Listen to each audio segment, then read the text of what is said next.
Welcome to NM edtech. আজ আমরা mock test number 13-এ বেশ কিছু ইম্পর্টেন্ট কোশ্চেনের সলিউশন করব, কিভাবে শর্টকাট প্রসেসে করা যায়। তো চলুন দেখে নিই কোশ্চেনগুলো।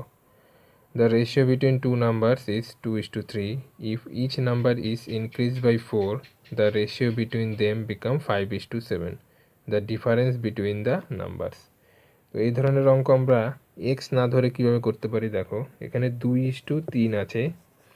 এবার দুটো সংখ্যার সঙ্গে প্রত্যেকের সঙ্গে আমরা কি ইনক্রিজ করলাম, 4 ইনক্রিজ করে দিলাম দুটো সংখ্যা, তাহলে অনুপাতটা কত হয়েছে? 5:7 হয়েছে।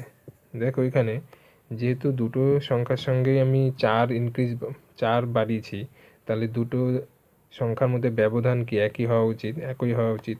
কিন্তু দেখো এখানে ব্যবধান 2 ব্যবধান আছে, আর এখানে ব্যবধান কত আছে? 1 আছে। তাহলে কি করব, এই ডিফারেন্সটা আমরা সমান করব। তাহলে এর সঙ্গে 1 গুণ করে দেবো, আর এর সঙ্গে আমরা 2 গুণ করে দেব। তাহলে এখানে কত হয়ে যাবে? 2 দুগুণি 4 আর 3 দুগুণি 6, এদিকে 5:7ই থাকবে। তাহলে এবার দেখো ডিফারেন্সটা কিন্তু একই আছে, এইদিকেও 2 ডিফারেন্স, এদিকেও 2 ডিফারেন্স। তাহলে এইখান থেকে দেখো 4 ইনক্রিজ করেছে, তার মানে কি 6 থেকে 7 হয়েছে, এদিকে 4 থেকে 5 হয়েছে, তার মানে কি 1। তাহলে এই 1 সমান হচ্ছে কি 4 ইনক্রিজ হয়েছে। তাহলে বলেছে ডিফারেন্স বিটুইন দ্য নাম্বার, তাহলে এদের মধ্যে ডিফারেন্স কত আছে? 2 আছে। তাহলে 2 ইন্টু 4, তাহলে ডিফারেন্স কত হয়ে যাবে? 8 হয়ে যাবে কি ডিফারেন্স। তো আমরা এক্স না ধরে আমরা কত সহজে অঙ্কটা করতে পারছি, দেখো। তাহলে অ্যান্সার কি হয়ে যাবে? সি 8 হয়ে যাবে কি এর অ্যান্সার। বোঝা গেল? নেক্সট কোশ্চেনটি দেখো, বলেছে the percentage loss incurred on selling an article at raise 500 is equal to the percentage profit gain on selling that article at raise 700. Find the profit or loss percentage. বলছে যে কোন 500 টাকা একটি দ্রব্য বিক্রি করে যে পরিমাণ তার লস হচ্ছে, সেই দ্রব্যটি যদি 700 টাকা বিক্রি করে, তার সেই পার্সেন্টেজে কি প্রফিট হচ্ছে, তাহলে তার প্রফিট আর লস পার্সেন্টেজ বার করতে বলেছে। তাহলে দেখো সেই যখন 500 টাকায় বিক্রি করছে, তার লস হচ্ছে, তার মানে কি কস্ট প্রাইসের থেকে সে কমে বিক্রি করেছে। তাহলে ধরলাম কস্ট প্রাইস এক্স, সে বিক্রি করেছে কি 500 টাকায়। এইটা সমানই কি হয়ে যাবে, সে 700 টাকা বিক্রি করে লাভ হচ্ছে, তার মানে কি সেলিং প্রাইস তার বেশি হয়ে যাবে। তাহলে 700 মাইনাস এক্স, তাহলে এদিক থেকে আমরা কি পেয়ে যাব? এক্স সমান, এখান থেকে সমাধান করলে আমরা কি পেয়ে যাব? 600 টাকা। তাহলে কস্ট প্রাইস কত হয়ে যাবে? 600 টাকা। তার মানে সে যখন 500 টাকা বিক্রি করছে, তার কি 100 টাকা লস হচ্ছে। আবার যখন 700 টাকা বিক্রি করছে, তার কি 100 টাকা লাভ হচ্ছে। তার মানে তার প্রফিট আর লস পার্সেন্টেজ কত হয়ে যাচ্ছে? 600 টাকা কস্ট প্রাইস, তাহলে 600তে হচ্ছে কি 100, তাহলে 100/600 ইন্টু 100, এটা করলে আমরা প্রফিট আর লস পার্সেন্টেজ পেয়ে যাব। তাহলে এখান দিয়ে দুটো শূন্য ক্যান্সেল। তাহলে 100/6 মানে আমরা কি করতে পারি? এই যে 16.67% হয়ে যাবে কি এর অ্যান্সার। তাহলে বি হয়ে যাবে এর অ্যান্সার। বোঝা গেল? খুবই ইম্পর্টেন্ট অঙ্ক আছে। On a certain sum of money, the compound interest for 2 years is দেওয়া আছে 282 টাকা 15 পয়সা দেওয়া আছে, and simple interest for same time period is 270. Find the rate of interest. তো এই ধরনের অঙ্ক কিন্তু পরীক্ষায় খুব এসে থাকে। তো এই ধরনের অঙ্ক আমরা দেখো খুব সহজ পদ্ধতিতে করতে পারি। দেখো এখানে 2 বছরে কম্পাউন্ড ইন্টারেস্ট 282 টাকা 15 পয়সা হচ্ছে, কিন্তু সিম্পল ইন্টারেস্ট কত হচ্ছে? 270 টাকা। তার মানে সিম্পল ইন্টারেস্ট কি একই হারে বৃদ্ধি পেয়েছে, তার মানে কি 1 বছরে কত হয়ে যাবে? 135 টাকা হয়ে যাবে সিম্পল ইন্টারেস্ট। দ্বিতীয় বছরে আবার 135, তাহলে 2 বছরে হচ্ছে গিয়ে কি 270 টাকা হচ্ছে। কিন্তু দেখো কম্পাউন্ড ইন্টারেস্টের ক্ষেত্রে দেখো এই 270-এর থেকে কি এখানে 282.15 টাকা হয়ে, মানে 282 টাকা 15 পয়সা হয়ে গেছে। তাহলে মানে কি এই যে 135 টাকা, এই 135 টাকায় কি ইন্টারেস্টটা হয়েছে কত? এই যে 270 আর 282.15 পয়সা, তার মানে কি এই যে 12 টাকা 15 পয়সা, এই ইন্টারেস্টটা কি 135 টাকার ইন্টারেস্টটা হচ্ছে গিয়ে এই 12 টাকা 15 পয়সা। তার মানে কি আমরা কম্পাউন্ড ইন্টারেস্ট মানে কি, দেখো কম্পাউন্ড ইন্টারেস্ট যখন ফার্স্ট ইয়ার সেকেন্ড ইয়ার যখন আমরা কোনো ফার্স্ট ইয়ারে যে ইন্টারেস্টটা পাই, সেকেন্ড ইয়ারে যে ইন্টারেস্টটা পাই, কম্পাউন্ড ইন্টারেস্টের ক্ষেত্রে এই ইন্টারেস্টেরও আবার একটা ইন্টারেস্ট হয়। তাহলে সেই হিসাবে এই যে এটা সিম্পল ইন্টারেস্টের ক্ষেত্রে কী হবে, যদি 135 টাকা হয়েছিল, তো কম্পাউন্ড ইন্টারেস্টের ক্ষেত্রে কি এই 135-এরই আবার ইন্টারেস্ট হচ্ছে গিয়ে এই 12 টাকা 15 পয়সা। বোঝা গেল? তাহলে এখান থেকে আমরা কি ইন্টারেস্ট পার্সেন্টটা পেয়ে যাব। তার মানে কী হয়ে যাবে, 12 টাকা হচ্ছে গিয়ে 12 টাকা 15 পয়সা কততে, 135 ইন্টু 100, এটা করলে আমরা পার্সেন্টেজটা পেয়ে যাব। তাহলে এখান থেকে এই দশমিক তুললে কী হয়ে যাবে, এই 100 ক্যান্সেল হয়ে যাবে। তাহলে 135 আর উপরে 1215, তো এদিক থেকে আমরা করলে এখানে 3 4 12 আর হচ্ছে গিয়ে 3 5 15, 405, 3 4 12, 3 5 15, আর এদিক থেকে হচ্ছে গিয়ে 5 দিয়ে 5 9 45, 5 8 40, 5 1 5, তার মানে কত হয়ে যাবে, 9% হয়ে যাবে। বোঝা গেল? তাহলে আশা করি তোমরা অঙ্কটা বুঝতে পেরেছো। তাহলে এখানে রেট অফ ইন্টারেস্ট কত হয়ে যাবে, 9% হয়ে যাবে। তো আমরা এখানে একটু ক্যালকুলেশন করলে একটু দেরি হলো, তো আমরা এই অঙ্কটা খুবই সহজে কিন্তু কয়েক সেকেন্ডে করতে পারি, একটু আমাদের ট্রিক্সটা মনে রাখলেই হবে। তাহলে অ্যান্সার কী হয়ে যাবে, 9%। A shopkeeper marks an article at raise 180 and sells it at a discount of 15%. He also gives a gift worth raise 9 with it and still makes a profit of 20%. Find the cost price of the article. তাহলে দেখো এখানে কি বলেছে, একজন shopkeeper সে 180 টাকায় একটি দ্রব্য বিক্রি করেছে কি ডিসকাউন্ট দিয়ে, 15% ডিসকাউন্ট দেওয়ার পরে। না, এখানে কি মার্কস, আচ্ছা মার্কেট প্রাইস দেওয়া আছে 180 টাকা এবং সে 15% ডিসকাউন্ট দিয়েছে, এবং he also gives a gift of 9, তার মানে তার সঙ্গেও সে কি একটা 9 টাকা দামের একটি গিফট দিয়েছে, যার পরেও কি তার 20% প্রফিট হচ্ছে, এবং সেই দ্রব্যটির কস্ট প্রাইস বার করতে বলেছে।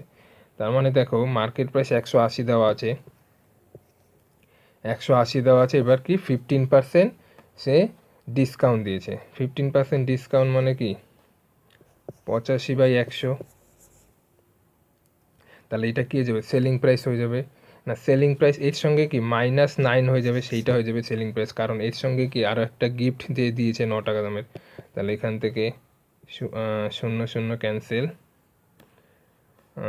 এদিকে হচ্ছে কি 5 দুগুণি 10, 9 দুগুণি 18, 5 দিয়ে 5 17 85, তাহলে 9 17 হচ্ছে গিয়ে কত, 17 9 3, আর হচ্ছে 9 9 9 6 15, তাহলে 153 থেকে আরও 9 টাকা কম হয়ে যাবে। তাহলে এখান থেকে আমরা যদি 9 বিয়োগ করে দিই, তাহলে হচ্ছে গিয়ে 144 টাকা হয়ে যাবে, কি এই 144 টাকা হয়ে যাবে সেলিং প্রাইস, হয়ে যাবে 144 টাকা। ব্যাস, এবার 20% প্রফিট হচ্ছে, তাহলে সেখান থেকে আমরা কি কস্ট প্রাইসটা পেয়ে যাব। তাহলে 20% মানে প্রফিট মানে কি, 20%কে আমরা কি জানি 1/5, তাহলে 1/5 যদি হয়ে যায়, তাহলে এখানে প্রফিট হয়েছে, তাহলে প্রফিট, তাহলে এখানে কী হয়ে যাবে 5/6 হয়ে যাবে। তাহলে 6 দিয়ে কাটাকুটি করি 144, তাহলে 6 দুগুণি 12, আর হচ্ছে 4 6 24, তাহলে 5 24 কত হয়ে যাবে, 120 টাকা হয়ে যাবে কি এই cost price of the article. বোঝা গেল? দেখো 20%কে 1/5 লিখতে পারি, 1/5 লিখতে পারি, আর হচ্ছে যেহেতু প্রফিট বলেছে তাহলে সেলিং প্রাইস কত হয়ে যাবে, 6 হয়ে যাবে। বোঝা গেল? তাহলে 120 হয়ে যাবে কি এর অ্যান্সার, এ হয়ে যাবে answer. A takes 25 days more to complete the work from the number of days which he will take to complete the work with B. If B takes 9 days less than A, in how many days A will finish this work alone? কি বলেছে এখানে অঙ্কটিতে, বলেছে যে এ 25 দিন বেশি সময় নেয়, এ আর B মিলে যে কাজ যতদিনে কমপ্লিট করে কাজটি, এ তার থেকে 25 দিন বেশি সময় নেয়। আবার কি বলেছে, বি 9 দিন কম সময় নেয় এর থেকে। তাহলে in how many day a will finish this work, এ কত দিনে কাজটা শেষ করবে। খুবই ইম্পর্টেন্ট অঙ্ক আছে, পরীক্ষার হলে কিন্তু এই ধরনের অঙ্ক আমরা করে আসতে পারি না। দেখো তো এই অঙ্কটা কিভাবে করব। এ আর বি মিলে ধরি এক্স দিনে কাজটা করে। এবার এ 25 দিন বেশি সময় নেয়, তার মানে এ আর বি মিলে যে সময় নেয় তার থেকে 25 দিন বেশি সময় নেয়, তাহলে এক্স প্লাস 25 দিন সময় নেয় হচ্ছে এ। বোঝা গেল। এবার বি বলে দিয়েছে এর থেকে 9 দিন কম সময় নেয়, তাহলে 9 দিন কম সময় নেয় মানে কি এক্স প্লাস 16 দিনে করে হচ্ছে গিয়ে বি। তাহলে দেখো এ আর বি এর মান যেহেতু এক্স প্লাস 25 আর এক্স প্লাস 16 আছে, এখান থেকে আমরা এক্স এর মান বার করব কি √25 ইন্টু 16। তাহলে এখান থেকে আমরা কি এক্স এর মান কত পেয়ে যাচ্ছি, 20 পেয়ে যাচ্ছি। তাহলে এক্স এর মান 20 যখন পেয়ে গেলাম, তাহলে আমাদের কি বার করতে বলেছে, এ কত দিনে কাজটা একা শেষ করবে। তাহলে এ কত দিনে শেষ করবে, 20 প্লাস 25 অর্থাৎ 45 দিনে এ কাজটা শেষ করবে। আর বি কত দিনে শেষ করবে, সেটা হচ্ছে গিয়ে 36 দিনে শেষ করবে। বোঝা গেল, 9 দিন কম সময় লাগবে। তাহলে আমাদের এ চেয়েছে, তাহলে এ কত দিনে শেষ করবে, 45 দিনে। বোঝা গেল, খুবই ইম্পর্টেন্ট অঙ্ক এক্সামের জন্য। 21 times of a positive number is less than its square by 100. The value of the positive number. তাহলে একদম ইজি অঙ্ক। তাহলে 21 টাইমস, তাহলে 21 টাইমস নাম্বারটা বলেছে লেস দেন ইটস স্কোয়ার, তার মানে x square minus 21x by কত 100। তাহলে এখানে আমরা দেখো অপশন ধরে অঙ্কটা করতে পারি। এখানে দেখো আমরা এক্সের মান যদি এখানে দেখো 25 ধরি, এক্সের মান যদি আমরা 25 ধরি, 25-এর স্কোয়ার কত হয়ে যাবে 625 মাইনাস 21, 25-এ কত হয়ে যাবে, তো 25 21-এ আমরা জানি কত 525 হয়ে যাবে। তাহলে 525, তাহলে 625 থেকে 525 বিয়োগ করলে কত আমরা 100 পেয়ে যাচ্ছি। তার মানে এখান থেকে কি দ্য পজিটিভ নাম্বার কত হয়ে যাবে এক্স এর মান, এটা হয়ে যাবে কি 25 হয়ে যাবে এর অ্যান্সার। বোঝা গেল। তো আমরা এখানে সমীকরণ করেও সমাধান করেও করতে পারি, তো আমরা এখানে কি অপশন ধরে অঙ্কটা তাড়াতাড়ি করতে পারি। তাহলে অ্যান্সার কত হয়ে যাবে, 25 হয়ে যাবে অ্যান্সার। বোঝা গেল। 20 liter of a mixture contains milk and water in the ratio 3:1. Then the amount of milk to be added to the mixture so as to have milk and water in ratio 4:1. তো দেখো মিক্সচারের অঙ্ক আমরা কীভাবে করবো এই অঙ্কটা, 3:1 আছে কি জল আর মানে দুধ আর জলের অনুপাতে দেওয়া আছে 3:1। এবার অ্যামাউন্ট অফ মিল্ক মানে দুধ, এটা হচ্ছে কি ধরি মিল্ক আর এটা হচ্ছে কি ওয়াটার।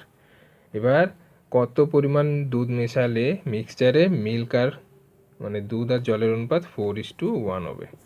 তাহলে দেখো এখানে কি দুধ মেশানো হচ্ছে, তাহলে দুধ যেহেতু মেশানো হচ্ছে জলের পরিমাণ একই থাকবে, এখানে জল কি একই আছে 1:1 আর 1 আছে, তার মানে কি 3 থেকে 4 হয়েছে, তাহলে এই যে ডিফারেন্স কত 1।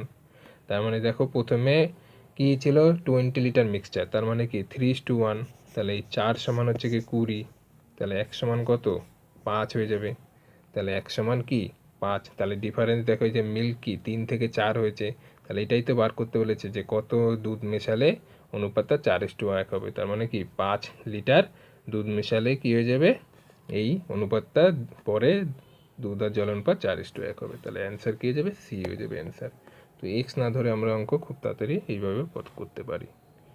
তো রেশিও প্রপোর্শনে যারা দেখছো এই অঙ্কগুলো আমি করছি, তো এর আগে আমার চ্যানেলে যারা রেশিও প্রপোর্শন দেখোনি তো আমার প্লে লিস্টে দেখে নেবে, রেশিও প্রপোর্শনের সাহায্যে আমরা যে কোনো অঙ্ক কত সহজে করতে পারি তোমরা প্লে লিস্টে দেখে নেবে। তো নেক্সট অঙ্কটা দেখে নিই কী আছে। ইফ a:b দেওয়া আছে b:c, তো এই অঙ্কটা দেখো কীভাবে করবে। এখানে a:b এটা আমরা করে দেখাচ্ছি, তো এইভাবে আমরা পরীক্ষার হলে এইগুলো লিখবো না, না লিখে আমরা করতে পারি। দেখো 3:2, এখানে b:c দেওয়া আছে 4:5 আর হচ্ছে c:d দেওয়া আছে 10:9 দেওয়া আছে, ঠিক আছে। তার মানে দেখো এখান থেকে আমরা কি এই বি ক্যান্সেল, সি ক্যান্সেল, তাহলে এখান থেকে কি আমরা a:d পাই, আচ্ছা এখানে কি চেয়েছে, এ বি সি ডি, আচ্ছা এখান থেকে ক্যান্সেল না, A is to B is to C is to D এর মান চেয়েছে। তাহলে দেখো এখান থেকে আমরা দেখো এইখানে সি দেখো কত আছে, 10 আছে, আর এখানে সি কত আছে, 5 আছে। তার মানে কি এর সঙ্গে আমরা 2 গুণ করে দিই, তাহলে এটা কি হয়ে যাবে 5 দুগুণে 10, তাহলে সি সমান হয়ে গেল। এবার দেখো সি, তাহলে এই যে 2, এই 2 কিন্তু 4-এর সাথেও গুণ হবে, তাহলে 4 দুগুণে 8 হয়ে যাবে বি। তাহলে বি কত হয়ে যাচ্ছে, এখানে 8 হয়ে যাচ্ছে। এইখানে দেখো বি কত আছে, 2 আছে, তাহলে আমরা এই 2-এর সাথে আমরা 4 গুণ করে দিই, তাহলে বিও হয়ে গেল 8। তাহলে অনুপাতটা কি দাঁড়ালো, এখানে 3-এর সঙ্গে 4 গুণ হয়ে যাবে, তাহলে কত হয়ে যাবে এখানে 12:8 হয়ে যাবে। তাহলে 12:8 হয়ে যাবে A is to B, B is to C কত হয়ে যাবে 8:10 হয়ে যাবে, আর সি ইস টু ডি কত হয়ে যাবে এখানে 10:9 হয়ে যাবে। তাহলে বোঝা গেল। তাহলে এখান থেকে আর আমাদের কোনো কোনাকুনি গুণ করে দরকার নেই, আমরা পেয়ে গেলাম এ পেয়ে গেলাম কত 12, বি পেয়ে গেলাম 8, সি পেয়ে গেলাম 10, আর ডি পেয়ে গেলাম 9।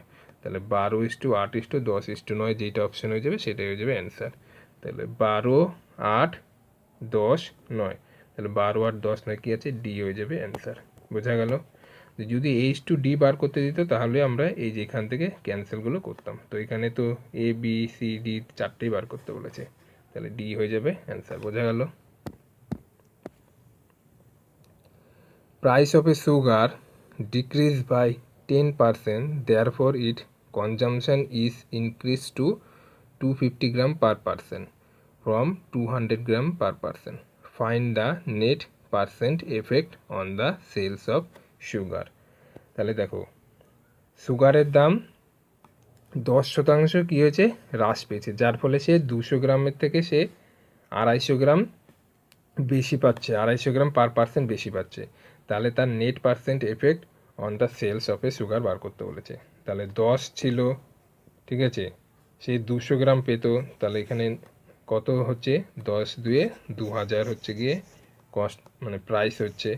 তাহলে এখান থেকে সে 10 থেকে যখন 9, 10% মানে কি আমরা 1/10, তাহলে 9 হচ্ছে, তাহলে সেখানে কি সে 250 গ্রাম পাচ্ছে, তার মানে এখানে 9×25 কত হয়ে যাবে 225,000, 2250 হয়ে যাবে। তাহলে এখান থেকে কত হচ্ছে তার নেট এফেক্ট, তাহলে এখানে 2000 থেকে 2250 মানে 225/2000, না এখানে কত 2000 থেকে 2250 মানে আর হচ্ছে গিয়ে 250 হয়ে যাচ্ছে, এখানে হচ্ছে গিয়ে 250। তাহলে 250/2000 ইন্টু 100, তাহলে এখান থেকে দুটো শূন্য ক্যান্সেল, এখান থেকে এই 0 ক্যান্সেল, তাহলে 25/2, তার মানে কত হয়ে যাবে 12.5%। বোঝা গেল। তাহলে পার্সেন্টেজ নেট এফেক্ট কত হয়ে যাচ্ছে সুগারে, সেটা হচ্ছে 12.5%। বোঝা গেল।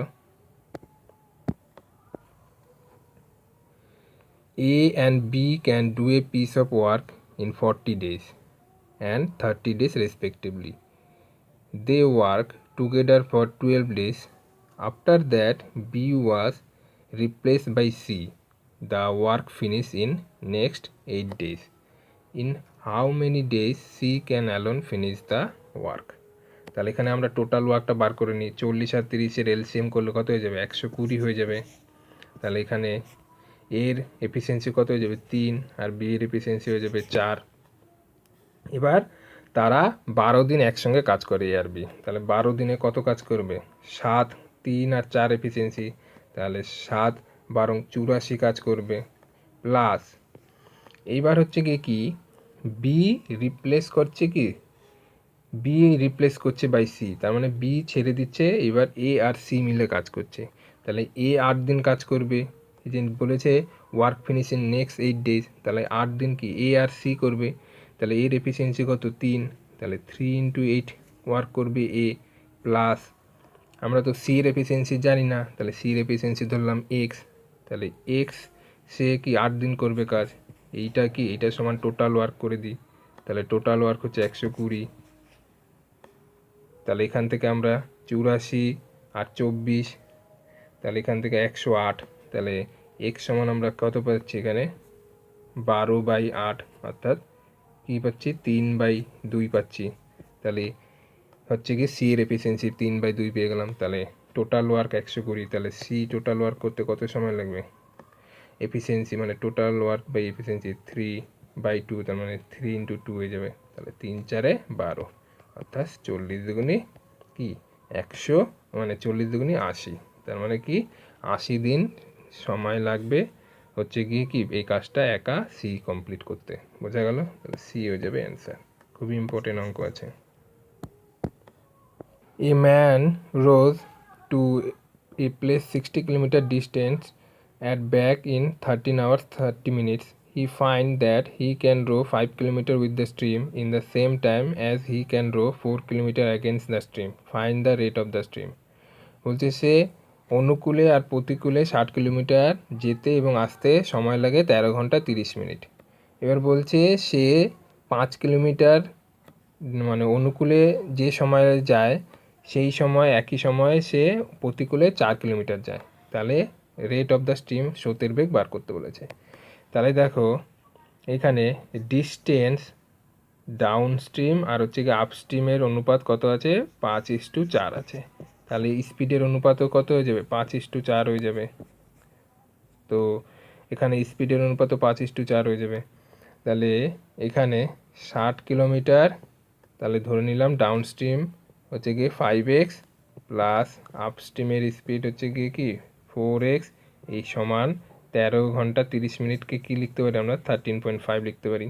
তাহলে এখান থেকে আমরা কী পেয়ে যাই? এখানে 20x, ওপরে হয়ে যাবে কত? 9, আর এখানে 60 হয়ে যাবে, আর এখানে 13.5। তো এই 60টা আমরা এখান থেকে ক্যান্সেল করে এদিকে নিয়ে চলে আসলাম, তো এদিকে দশমিক তুলে নিচে 10, 9 দিয়ে করলে এখানে 9 কে 9, 5 নং 45, 4 দিয়ে 4 15 নং 60, তাহলে এখানে 40 হচ্ছে। তাহলে 20 দিয়ে 40 কত হয়ে যাবে? 2 হয়ে যাবে। তাহলে x সমান কত পেয়ে যাচ্ছি আমরা? 2 পেয়ে যাচ্ছি। তাহলে ডাউন স্ট্রিমে কত হয়ে যাবে? 5 দুগুণে 10 হচ্ছে ডাউন স্ট্রিম, আর হচ্ছে আপ স্ট্রিমের স্পিড কত হয়ে যাচ্ছে? 4 দুগুণে 8। তাহলে এখান থেকে আমরা যদি রেট অফ দ্য স্ট্রিম অর্থাৎ স্রোতের বেগ বার করতে বলে, তার মানে কি downstream minus upstream by 2 করলে আমরা কি আমরা স্রোতের বেগ পেয়ে যাব। তাহলে 10 - 8/2 মানে 2/2, তার মানে কত হয়ে যাবে? 1 হয়ে যাবে কি হচ্ছে গিয়ে স্রোতের বেগ। বোঝা গেল? 1 কিলোমিটার/আওয়ার। সি হয়ে যাবে অ্যান্সার। খুবই ইম্পর্টেন্ট অঙ্ক আছে। What is the quantity of water should be added to a 75-liter mixture of milk and water so that the percentage of milk in the mixture decrease from 75% to 45? বলছে 75 litre একটি মিশ্রণে দুধে আর জলের অনুপাত, মানে দুধ আর জলের পার্সেন্টেজ কীভাবে অনুপাতে, আচ্ছা মানে কি পরিমাণ জল মেশালে যে এই 75 লিটার মিশ্রণে দুধের পরিমাণ 75% থেকে 45% হবে সেটা বার করতে বলেছে। তাহলে 75% প্রথমে দুধ ছিল, তার মানে জল ছিল কত? 25%, তার মানে এটা কত হয়ে যাবে? 3:1 অনুপাতে ছিল দুধ আর জল। পরে 45% দুধ হয়ে যাচ্ছে, মানে 45% দুধ আর 55% কী হয়ে যাবে? জল হয়ে যাবে। তাহলে হচ্ছে গিয়ে 5 নং 45, 5 11 55, পরে কত হয়েছে? 9:11 হয়ে গেছে দুধ আর জলের অনুপাত। তাহলে এখানে দেখো কি পরিমাণে বলেছে? জল মেশাতে বলেছে, তার মানে জল যেহেতু মেশাতে বলেছে তাহলে দুধের অনুপাত কি একই থাকবে। তাহলে এখানে আমরা কি এইখানে আমরা 3-এর সঙ্গে 3 গুণ করে দিই, তাহলে এখানে কী যাবে? 3 3 9, আর এখানে 3 সঙ্গে 3 হয়ে যাবে, আর এখানে 9:11 থেকে যাবে। তাহলে এখানে কি দুটোই কি এই যে দুধের অনুপাত সমান হয়ে গেল 9 9, তাহলে এখানে 3 থেকে 11 হয়ে গেছে জল, তার মানে কত হচ্ছে কি 8 বৃদ্ধি পেয়েছে। তাহলে এখানে বলেছে কত কোয়ান্টিটি জল মেশাতে হয়েছে, জল মেশানো, তার মানে এখানে কি হয়ে যাবে? 9 আর 3 12, তাহলে এই 12 সমান হচ্ছে কি কত? 75 লিটার ছিল, তাহলে 12 সমান 75, তাহলে 8 সমান কত? তাহলে 8 সমান হচ্ছে কি 75/12 × 8, তাহলে এখানে হয়ে যাবে 3, আর এদিকে হয়ে যাবে 2, আর 3 25 75, তার মানে 25 দুগুণে 50 লিটার। তার মানে কী হয়ে যাবে? কত কোয়ান্টিটি জল মেশাতে হবে? তাহলে হয়ে যাবে 50 লিটার কী হয়ে যাবে? জল মেশাতে হবে 50 ইউনিট। তার মানে অ্যান্সার কী হয়ে যাবে? সি হয়ে যাবে অ্যান্সার। বোঝা গেল? খুবই ইম্পর্টেন্ট অঙ্ক আছে যে কোনো এক্সামের জন্য। The average of 5 consecutive even number is 28. The square root of the sum of the square of the largest and the smallest number বার করতে বলেছে। তাহলে দেখো 5 consecutive ইভেন নাম্বার, তার মানে ইভেন নাম্বার মানে কি 5 মানে কি এখানে মাঝখানের নম্বরটাই হয়ে যাবে, মাঝখানের অর্থাৎ কি দেখো 28, তার মানে একটি সংখ্যা 26 আর একটা সংখ্যা 30, তার মানে 26 আর 30 কত হয়ে যাচ্ছে 56, তাহলে 56/2 অ্যাভারেজ কত হয়ে যাচ্ছে 28 হয়ে যাচ্ছে। তাহলে মাঝখানের সংখ্যাটা কি হয়ে যাবে 28, তাহলে এদিকে হয়ে যাবে কত 32 আর এদিকে হয়ে যাবে কত 24 হয়ে যাবে। তাহলে এখানে 5টা সংখ্যা হয়ে গেল। তাহলে বলছে যে লার্জেস্ট আর স্মলেস্ট নাম্বার স্কোয়ারের রুটের কি বলেছে এখানে যোগফল, যা স্কোয়ার সাম যোগফল, তার মানে এখানে 24 স্কোয়ার কত হয়ে যাবে 576 প্লাস 32-এর স্কোয়ার হয়ে যাবে কত 1024, তাহলে 576 আর 1024 কত হয়ে যাচ্ছে এখানে 1600 হয়ে যাচ্ছে। তাহলে রুট 1600, তাহলে রুট 1600 মানে কী হয়ে যাচ্ছে 40 হয়ে যাবে, কী হয়ে যাবে এর অ্যান্সার। তাহলে এটা ফার্স্ট, এই যে 5টা সংখ্যা বোঝা গেল, তাহলে এখানে 40 হয়ে যাবে কি মানে এদের যোগফল।